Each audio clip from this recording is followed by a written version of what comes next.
Hello, Hallmark Hot Takers, and welcome to another riveting episode of Hallmark Hot Takes. This is episode 30 of season 30 episodes.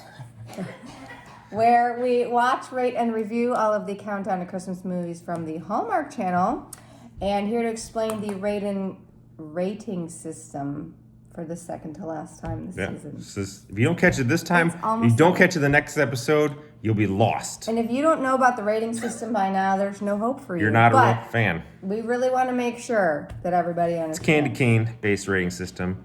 From half to 5 candy canes, add them together to get a score out of 10 possible candy canes. And that is based on how much we liked or disliked this movie. So, episode 30 reviews Twas the Night Before... I have hair. Okay. Sorry. 'Twas the Night Before Christmas, starring Zane, Holtz, and Torrey DeVitto. So, rapid recap time.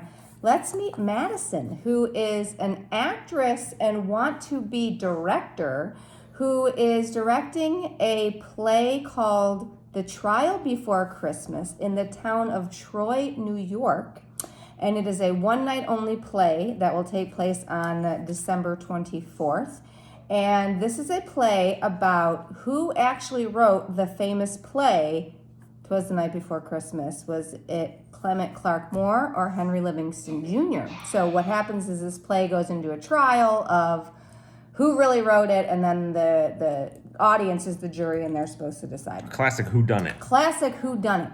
So we find out that Madison, she wants to start a career as a director, and she calls in former co-star Connor to star in the play that she is directing, and they have a lead, Lina, who has never acted before. Lina Lamont. She kind of was a little Lina Lamont-ish. She doesn't know what she's doing, but under the tutelage of Madison's fine directing, Lina becomes a smashing success. And the producer of this play, who is actually Lina's boyfriend, has gotten a famous, I think, another producer to come Broadway. and watch the play, a preview of the play, and to see if they might want to take it to Broadway or whatever.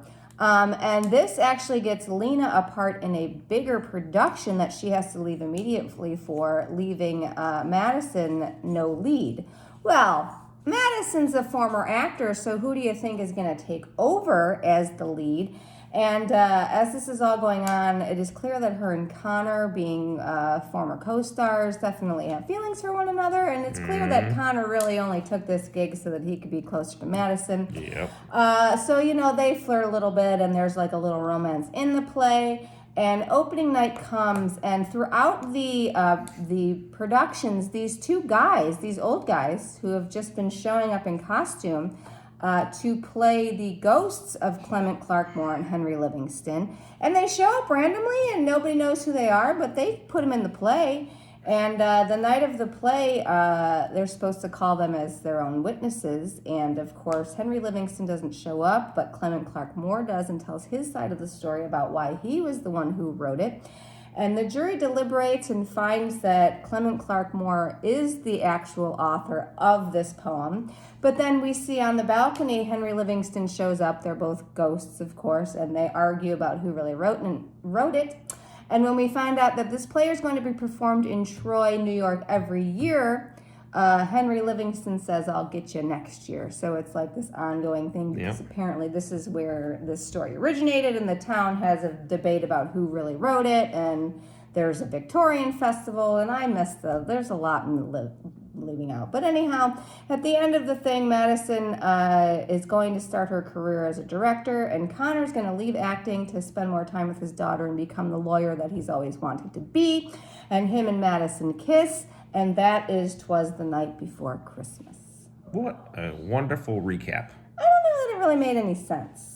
There's a lot going on. The movie made more sense than the recap. The recap, I don't think that made But there was a lot going on to recap. There's a lot going on. We have some illnesses in the house, and it's just, yeah. Okay. So, All anyhow. right.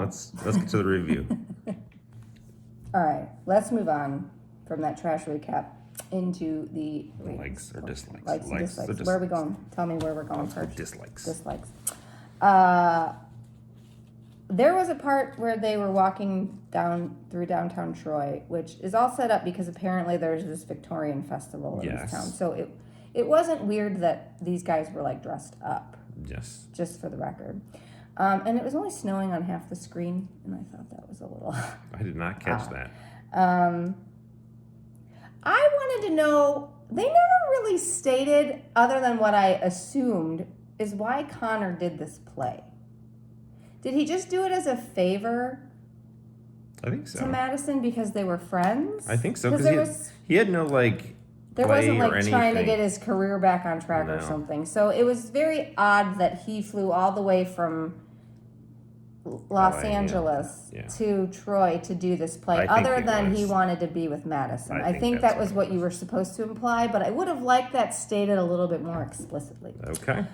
The play itself isn't really fully written when they're trying to do it, so I thought that was weird because you have to have a script, and she was still trying to figure out like the romance portion, and then like these guys, Clement Clark Moore and Henry Livingston, are popping in and out, and so they had to ad-lib. It was just kind of a weird, they didn't have a whole script written for the play, and I thought that was... It felt like it would have been more baked, but I think if it would have been more baked, it would have been less likely to believe that they could be that flexible in these two ghosts being part of it. Right, they seemed pretty nonplussed that they were going to have to ad-lib a lot in the play because these two ghosts. And then they never figured out that they were ghosts.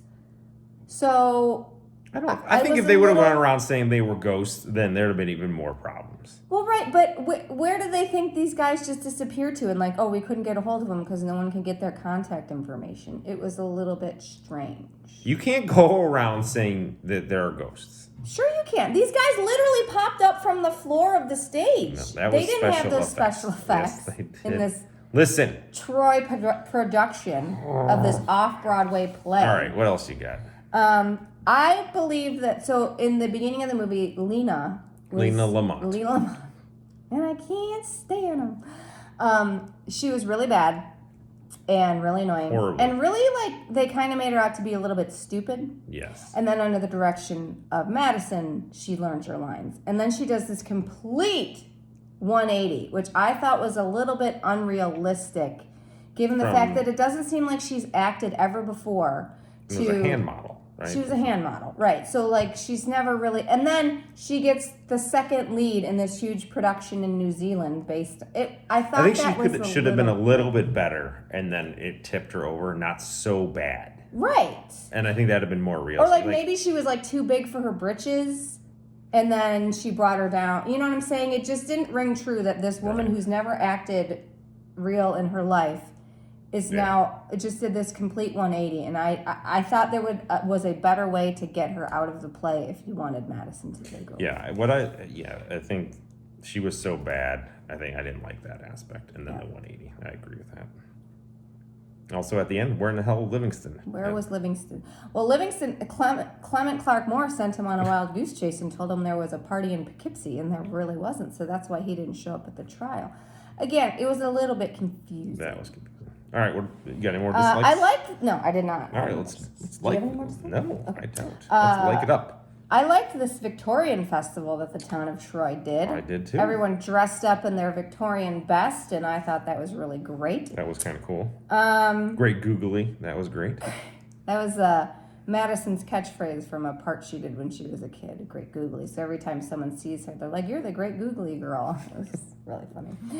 I thought it was hilarious that the producer's girlfriend got the lead role, and that's the only reason she got the lead role is because the producer said he only wanted to back the play to help his girlfriend. Right. And I thought that was pretty funny. Which then it kind of made a lot more sense that like how she was bad and like they were forced, and they're like, why is she here if she's so bad? And they're like, well, without her, there's no show. Right, so she had to be cast. Yeah. Because that was the first question you're asking as she's reading your notes, like, why did they cast her? And then it made sense. I love that porch on the bed and breakfast they were staying at. I think it was amazing. You do love a good front porch. So huge and a big veranda. It's great. I loved it. Love front porches. I liked how Jefferson, the producer, when he answered the phone, he said, it's a go for Jefferson. Like an idiot. He was totally. I do like that. but it was funny. I might start doing that. Is it a go for Jason? Let's go for Jason. It's a go for Jason. I loved that there are a few Sound of Music references in this movie. I dug that. I always am going to like that. I loved the ghosts. I loved Clement Clark Moore and Henry Livingston ghosts, and I thought it was a clever use of that. They didn't really answer too much about where they. It was enough ghosts, you know. Yes. Like their best ghosts since the Marley brothers. They're Marley, and nobody died. Nobody died. And I liked at the end how the big time producer lady, what was her name? I don't remember. But she is sponsoring the play every year in Troy. Yes. So they're going to bring it back every year, That which I cool. thought was pretty cool. So that gives Livingston a chance to defend himself next year, so you can see how this is going to go on and on, because the audience is the one that decides who, Cool. which I thought was pretty neat. Interactive theater. Yeah. What were your likes? I like the Dewey Decimal System. There's a reference to the Dewey Decimal System when they're at the library, which is great. These kids won't know what that is. Referencing Connor's research capabilities as a former law student. Like googly moogly. I love the ghosts. Love the ghosts. I heart ghosts. Jason likes ghosts. Yeah, and then at one point, her friend is also a producer, director, I think. She's a director, right? Sure. And she's like talking to her friend, and alarm goes off. And she's like, sorry, my 15 minutes of human interaction break is over. Yeah, she was under a deadline to rewrite something. Oh my God, that was funny, because it's like, oh, you probably need that break, but you also need to get right back at work. Right back at work. Yes. I also liked the stage director guy. Yes. Who, when everything was like going crazy and the ghosts were appearing and the lights were flashing, and he was just like, what's going on? I loved the just underlying romance in this. It was Goldilocks zone. Goldilocks romance. Yeah, it was. Yeah. So Not too much, not too little. Just right.